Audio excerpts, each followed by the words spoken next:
Welcome to Behind the Bar, July 2nd, 2025. Holy shit. We got our verdict. We did not see it coming. You and I had predictions. We were wrong, dead wrong. Sean Diddy Combs was found guilty of 2 counts of transportation to engage in prostitution involving ex-girlfriends Cassie Ventura and the woman going by the name Jane.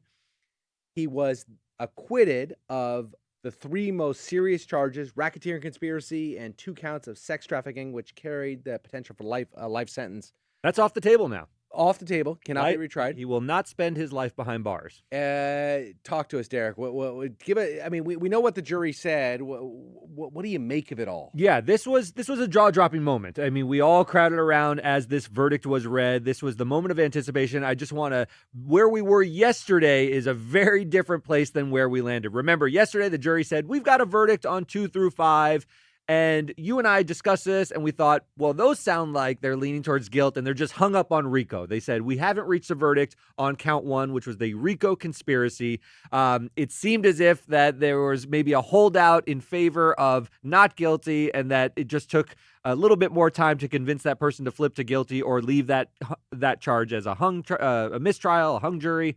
But instead, it turns out that they found him not guilty. Maybe that room was filled with people who were all convinced that he was not guilty of these serious charges, the sex trafficking, and the RICO. They just needed to get 1 more person on board, or maybe 2 more people on board to say not guilty there. And then the Mann Act, we always thought was a slam dunk. That was the most obvious one, and that did come out the way we expected. Yeah, it sure did. I mean, the Mann Act the only elements for a Mann Act claim are that you solicited somebody for the purposes of prostitution, of illegal sex, and you did so by bringing them across state lines. You need that state lines element in order to make it a federal crime in our system. Otherwise, if it's within state lines, it's punishable. A state prostitution claim. That's right. And it is punishable by up to 10 years. There are 2 counts he was found guilty on.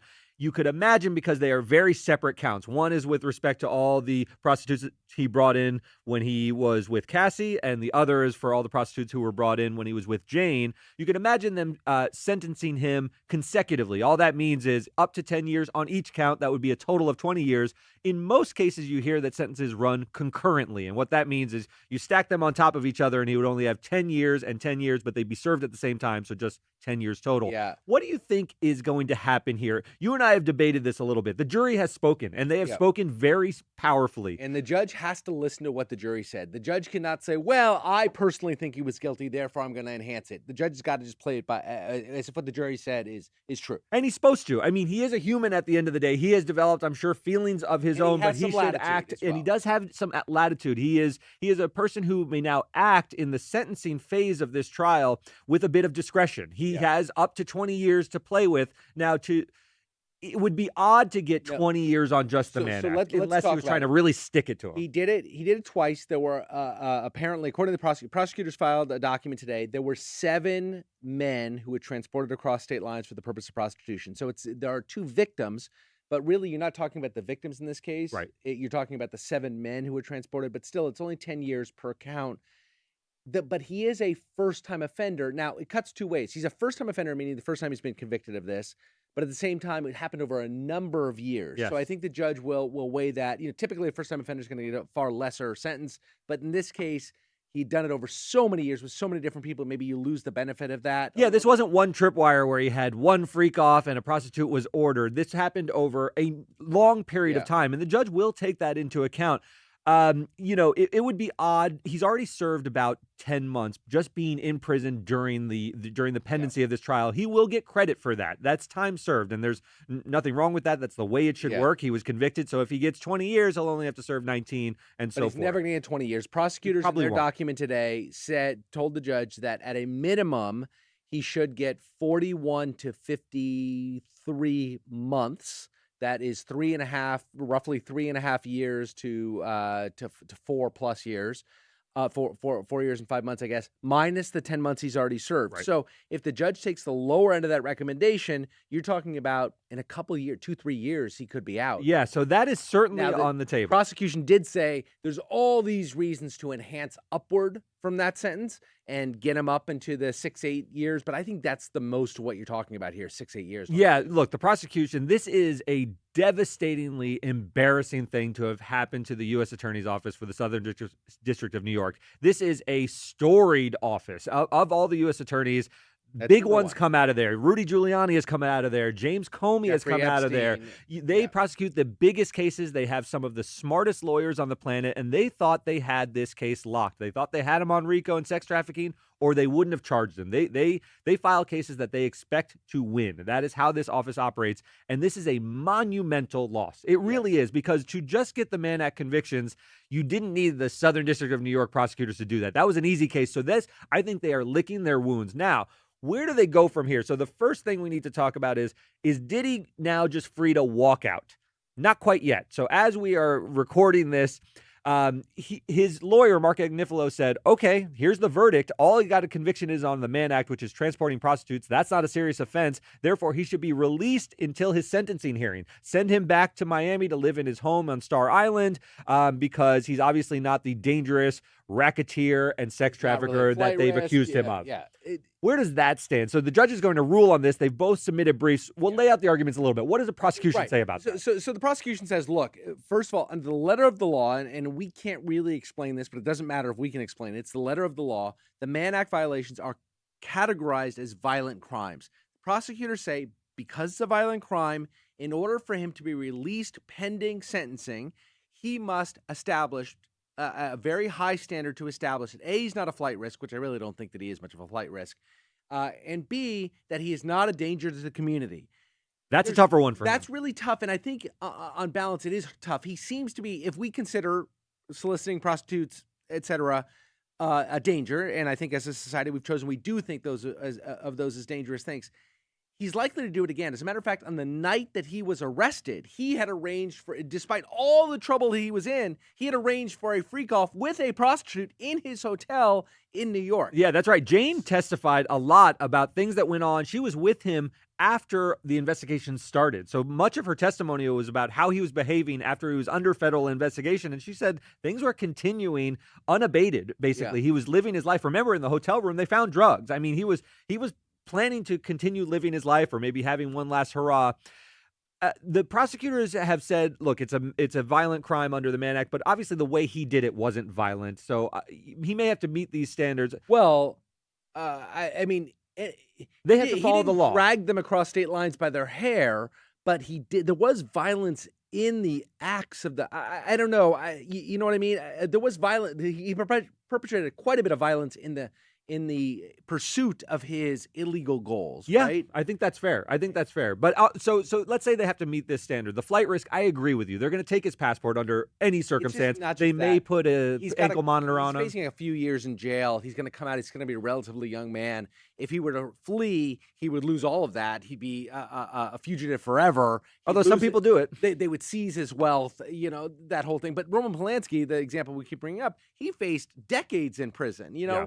Diddy's facing a few years at by the way, probably a white collar, country club type federal prison. Right. So and look, I think he is not a huge flight risk. On the danger he poses, the prosecutors attached a letter from Deontay Nash, I believe his name was, who testified during the trial and said, this guy's dangerous. And he has a well-documented history of witness tampering and bouts of violence. Testified that he was subjected to Diddy's violence. And so he says this would send a very strange message. I'm actually quite fearful, sent this letter, wanted the judge to take that into account.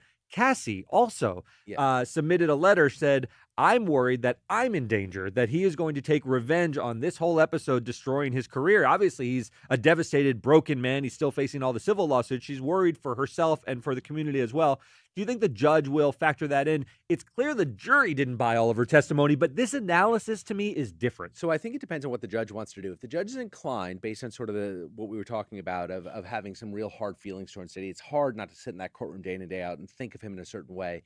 I think the judge has enough to hang his hat on to keep him in prison, in jail, pending the sentencing, and to uptick the sentence as well. I think there's enough there. I think the judge wants to play it by the book. I think there's also enough for him to say, you know what, I'm going to let him out because I don't really consider him a danger. I mean, And he has to play it sort of well because you can be reversed. If he over sentences him and shows bias, he's going to expose himself in on appeal. And Harvey made this point earlier, and I think it's a good one. District court judges often have career ambitions of being appellate court judges. So he wants to behave as a jurist who doesn't get reversed a lot. He wants to behave in a manner and sort of give orders that are consistent with the law and not sort of use his passion because he probably has his own career ambitions. Let's take a minute and talk about one thing that is haunting me a little bit.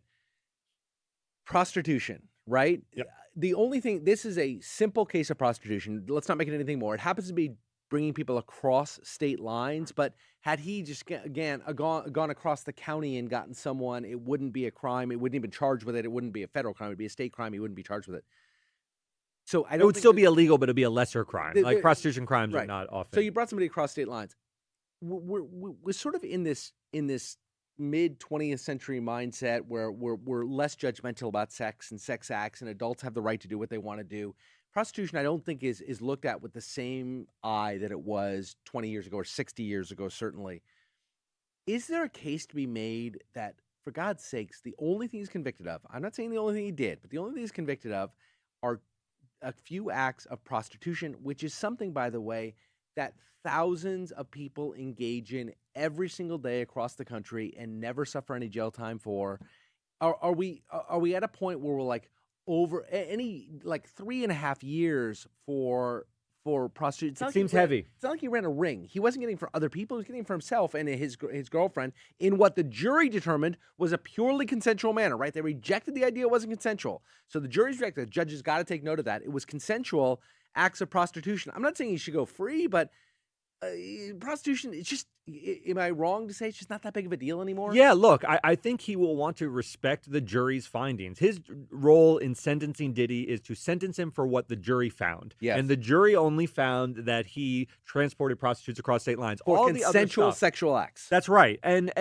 But I do think in the mind of the judge, at least with respect to releasing him pending his sentencing, is the overall dangerousness with which they've established that Diddy is a person who presents a danger to the community. I think on the releasing him pending sentencing, it's pretty clear that he still poses a risk. But you're right, on the absolute sentence, I don't think you can really throw the book at him unless your bias will be showing if you do that. And your bias will be like, you are clearly taking into account things that they didn't convict him for, and that is ultimately not fair. Here's my other question, which got me thinking. You're right, he's only been convicted. I always said federal case was an awkward fit. I thought they had enough. I thought they should have convicted him, but it did seem awkward. Yeah.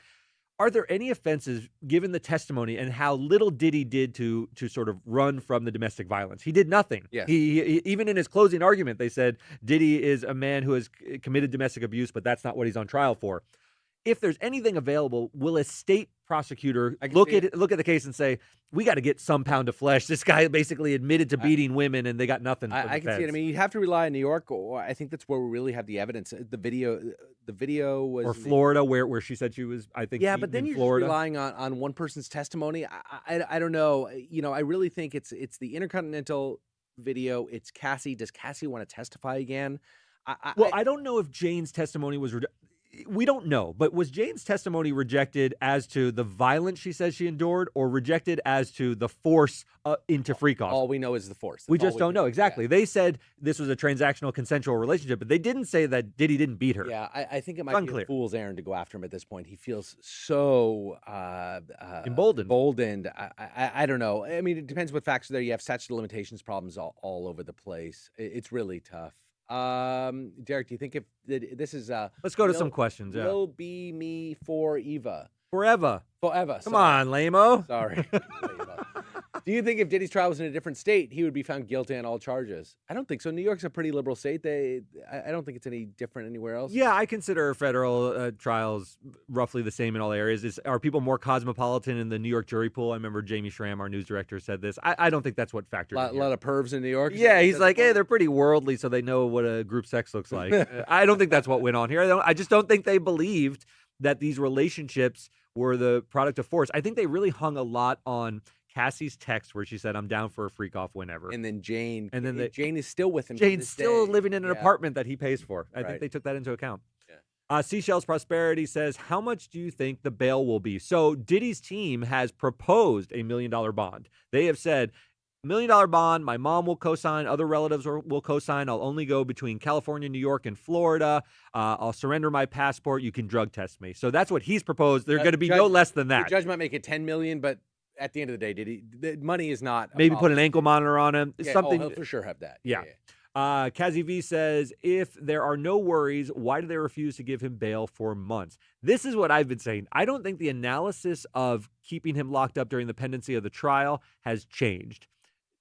Harvey and Jason, I think, disagree with me to a certain extent, but I think the analysis of convicting him on these charges and whether or not he presents a danger and a flight risk are two separate analyses, and I think you can still keep him locked up pending the sentencing. Yeah, I disagree. I mean, the man's been acquitted, meaning he didn't, for the purposes of the law, he did not commit these more violent acts, and the judge has to give some weight and credence to that.